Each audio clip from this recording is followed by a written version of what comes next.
kita mendengar firman Tuhan, Epistel Minggu 22 September tahun 2024. Sebelumnya marilah kita berdoa.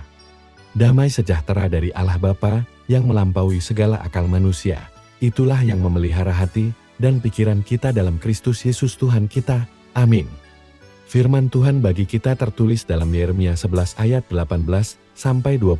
Demikianlah firman Tuhan. Tuhan memberitahukan hal itu kepadaku, maka aku mengetahuinya. Pada waktu itu engkau, Tuhan, memperlihatkan perbuatan mereka kepadaku, tetapi aku dulu seperti anak domba jinak yang dibawa untuk disembelih.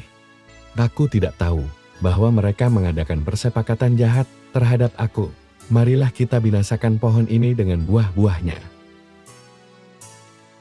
Marilah kita melenyapkannya dari negeri orang-orang yang hidup, sehingga namanya tidak diingat orang lagi.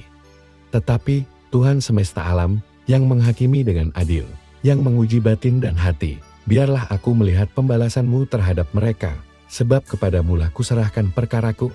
Demikian pembacaan firman Tuhan.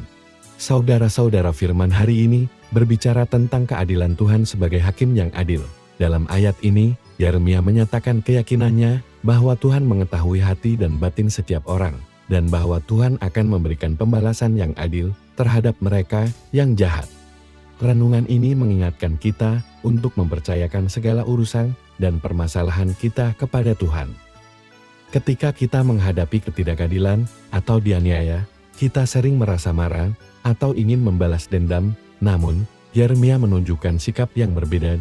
Dia menyerahkan perkaranya kepada Tuhan yang dia tahu akan menghakimi dengan adil. Ada beberapa poin penting yang bisa kita renungkan dari ayat ini, yaitu: pertama, kepercayaan kepada keadilan Tuhan. Yeremia mempercayai bahwa Tuhan akan menghakimi dengan adil. Ini mengingatkan kita bahwa keadilan Tuhan melampaui pemahaman manusia, meskipun kita mungkin tidak selalu melihat keadilan terwujud segera. Kita bisa yakin bahwa pada akhirnya Tuhan akan menegakkan keadilan. Kedua, Tuhan mengetahui hati dan batin. Tuhan tidak hanya melihat tindakan kita, tetapi juga hati dan motif kita. Ini berarti bahwa keadilan Tuhan didasarkan pada pemahaman yang mendalam tentang siapa kita sebenarnya. Kita diundang untuk hidup dengan integritas, mengetahui bahwa Tuhan mengetahui setiap detail dari hati kita.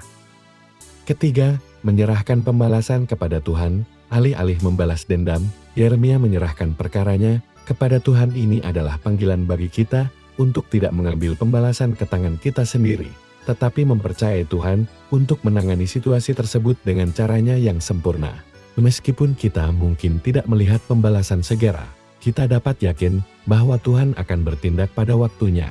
Yeremia ingin melihat pembalasan Tuhan, bukan karena dendam, tetapi karena keyakinannya bahwa Tuhan akan membawa keadilan. Apa yang hendak direnungkan dari nas hari ini? Nas hari ini dapat memberikan kita beberapa pelajaran penting dalam kehidupan spiritual kita. Pertama, keadilan Tuhan. Ayat ini menggarisbawahi keyakinan bahwa Tuhan adalah hakim yang adil. Yeremia mempercayakan keadilan kepada Tuhan, yakin bahwa Dia akan menghakimi dengan benar dalam kehidupan kita. Seringkali kita menghadapi situasi di mana keadilan tampak tidak tercapai, namun ayat ini mengajak kita untuk percaya bahwa Tuhan yang berkuasa atas segala sesuatu akan menegakkan keadilan pada waktunya. Kedua, ujian batin dan hati.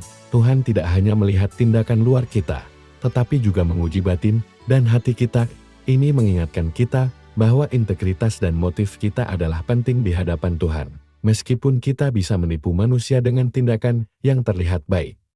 Tuhan mengetahui niat terdalam kita, oleh karena itu, kita diajak untuk hidup dengan tulus dan jujur di hadapan Tuhan. Ketiga, menyerahkan perkara kepada Tuhan. Yeremia menunjukkan teladan dengan menyerahkan perkaranya kepada Tuhan. Ini mengajarkan kita untuk tidak mengambil pembalasan ke tangan kita sendiri, tetapi mempercayakan segala urusan kita kepada Tuhan.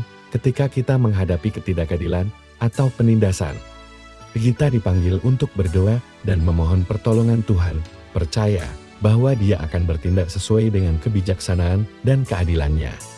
Keempat, percaya pada pembalasan Tuhan.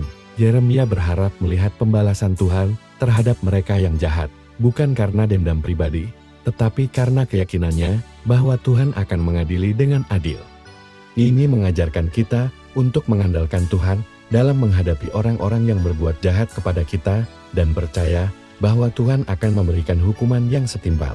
Dalam kehidupan sehari-hari, kita seringkali merasa sakit hati atau marah ketika diperlakukan tidak adil. Renungan ini mengajak kita untuk meresponi dengan cara yang berbeda, alih-alih menyimpan dendam atau berusaha membalas. Kita diingatkan untuk menyerahkan semua kepada Tuhan. Ini membutuhkan kepercayaan yang besar bahwa Tuhan akan bertindak dengan caranya yang sempurna dan pada waktunya yang tepat. Karena itu, marilah kita berdoa agar Tuhan memberi kita kekuatan untuk mempercayai keadilan-Nya, ketulusan untuk hidup dengan integritas, dan kerendahan hati untuk menyerahkan segala permasalahan kita kepada-Nya. Amin. Kita berdoa. Ya Tuhan Allah Bapa, kami telah mendengar firman-Mu. Jadikanlah kami sebagai pelaku-pelaku firman-Mu. Amin.